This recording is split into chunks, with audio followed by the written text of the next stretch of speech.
আসসালামু আলাইকুম। দেখতে পাচ্ছেন দই। মূলত দই আমি এখন আমার বাসার ফ্রিজ থেকে নামাইতেছি। এগুলি দোকানে নিয়ে যাওয়া বিক্রির জন্য। প্রতিদিনই আমরা এভাবে দই বিক্রি করে থাকি। এই দইগুলো আমার বাবা বানায় থাকে বাসায়। আমার একটা আগের ভিডিওতে দেওয়া আছে, আপনারা চাইলে যারা ভিডিওটা দেখেন না সবাই দেখে নিন কীভাবে দই বানাই।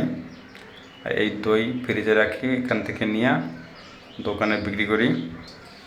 তো সব সময়ের মতো আমরা এভাবে বিক্রি করে থাকি দই দোকানে নিয়ে। যে বাসার ফ্রিজে এখনও দই আছে আরও। আলহামদুলিল্লাহ আমরা ব্যবসা করি খুব লাভজনক। আপনারা সাথে এই ধরনের ব্যবসা করতে পারেন। তো আজকে শুক্রবার, এখন সকাল 9টা, আমি দোকান থেকে এসে পড়ছি। বেশি দোকানের ভিডিওটা আজকে আর দিলাম না। আজকে রান্নাবান্না ভিডিও, আজকে ব্যবসা ভালো হয়েছে বেচা কিনা। এক্ষেত্রে আমি এটা দেশি মোরগ কিনে নিয়েছি। আজকে দেশি মোরগটা আমি রান্না করে আপনাদেরকে দেখাবো। আজকের দোকানের ভিডিওটা দিলাম না। আজকের যে মোরগটা আমি জবাই করে পরিষ্কার করছি, মোরগটা কীভাবে রান্না করি পুরো ভিডিওটা দেখাবো। এই দেখেন মোরগ কুটিছি, আমি মোরগটা কেটে নিয়েছি। আর এদিকে আমার আম্মা সে গ্লাসগুলো পরিষ্কার করতে আছে, যে গ্লাসগুলো আমরা দই পেতে বিক্রি করছিলাম। এই গ্লাসগুলো এখন আবার ধুইয়া শুকাইতে হইবে।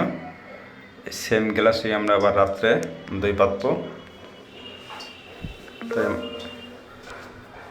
মারে বলছি আপনি গ্লাসগুলো ধুয়েন আর আমি রান্নার কাজটা শেষ করে দিই, কারণ আমি রান্না করতে খুব ভালো পছন্দ করি। আমি সব ধরনের রান্না করতে পারি। আমার রান্নার ভিডিও দেওয়া আছে আমার ইউটিউব চ্যানেলে, আপনারা দেখতে পারেন। যারা ব্যাচেলর এরা চাইলে আমার মতো রান্না করে খেতে পারেন, কারণ রান্না করা খাওয়ার মজাই আলাদা। তাই আমি রান্না করে খেতে খুব পছন্দ করি। আমার মা খুব সুন্দর করে এই গ্লাসগুলো পরিষ্কার করতে আছে। এই গ্লাসগুলো আমরা রাত্রে আবার দই পাতবো। তার জন্য এখন দইয়া উপর করে রাখতে হবে সুন্দর করে, যাতে পানি ঝরে যায়। আমি দেখছেন এদিক দিয়া মুরগিগুলো ধুয়ে নিছি, গোস্ত মুরগির। আমি এখন রান্না করব গোস্তগুলো। প্রথমে চুলায় কড়াই বসাই দিছি, কড়াইয়ের তেল আর পেঁয়াজ আমি দিয়ে দিছি। পেঁয়াজগুলো আমি একটু ভেজে একটু বাদামি রং করে নেব।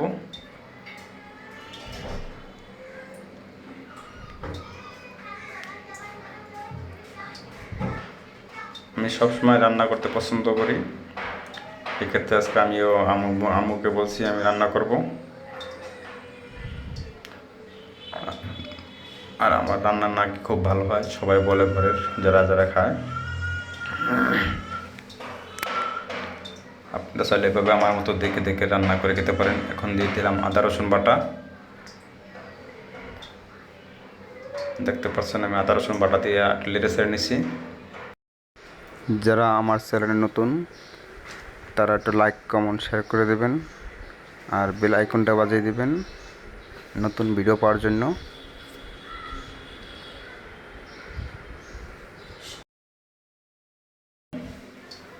দিলাম গরম মশলাটা আমি দিয়ে দিলাম একেবারে একসাথে সবকটা, এলাচ দারচিনি।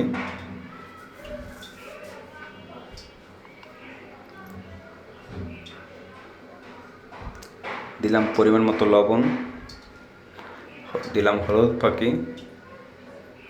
পাখির সাথে সাথে আমি এখন মরিচটাও দিয়ে দেবো। দিয়ে দিলাম মরিচ ফাঁকি।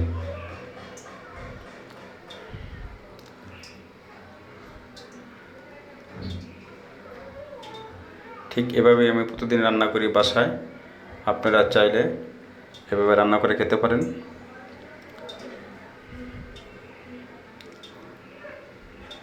যারা ব্যাচেলর তারা এভাবে রান্না করে খেতে পারেন। হোটেলে খাবার চেয়ে রান্না করে খাওয়া অনেক ভালো। আমি একটু পানি দিয়ে দিলাম। এখন মশলাটা কষাই নেব সুন্দর করে। যে কষানো মশলার ভিতরে আমি মুরগিটা দিয়ে দিলাম। আজকে দেশি মুরগি রান্না করতেছি আমি। সবার আগে দেখা নিয়েছিলাম, দেশি মুরগিটা কিনে নিয়েছি আজকে দোকান থেকে আসার পথে।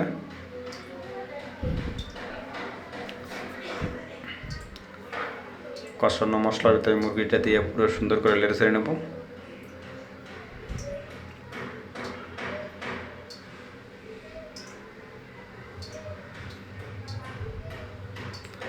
আমি আহামরি বেশি একটা মশলা খাই না, যদিও কম ঝাল, কম মরিচ, কম সব ধরনের মশলা একদম কম খাই, কারণ বেশি মশলা আমার খুব গ্যাস্ট্রিক অ্যাফেক্ট করে। এক্ষেত্রে ঝাল মশলা একদম কম খাই। আপনারা চাইলে ঠিক এভাবে কম মশলা রান্না করে খেতে পারেন। আমি একটু জল দিয়ে রেখে নিয়েছিলাম, এবার দেখুন আমার মুরগি প্রায় হয়ে গেছে, আর অল্প কিছু সময় জাল দিলেই হয়ে যাবে। আমি বেশি একটা ঝোল রাখবো না, একদম মাখা মাখা করে নেব, বেশি একটা ঝোল রাখবো না, মাখা মাখা ঝোল নিয়েই রান্নাটা শেষ করব।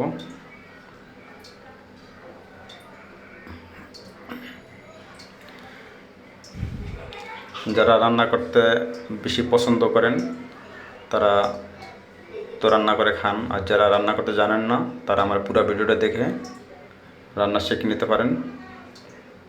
অন্তত হোটেলে খাবার চেয়ে একটু ভালো হবে আশা করি। আমি সবসময় এরকম রান্না করে খাই, আর আমার রান্না আমার কাছে খুব ভালো লাগে। আপনি রান্না আপনার করে খেতে পারে। দেখুন আমার রান্না পুরো হয়ে গেছে, এই যে দেশি মুরগির রান দেখতে পাচ্ছেন। ঠিক এভাবে একদম মাখা মাখা ঝোল করে নিছি।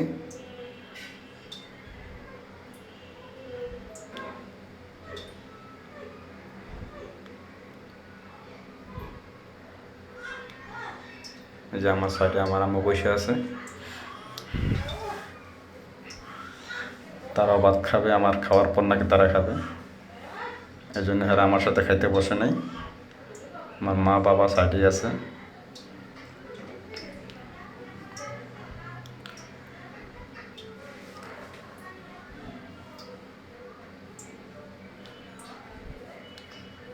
সবাই ভালো থাকবেন, রান্না করে খাবেন।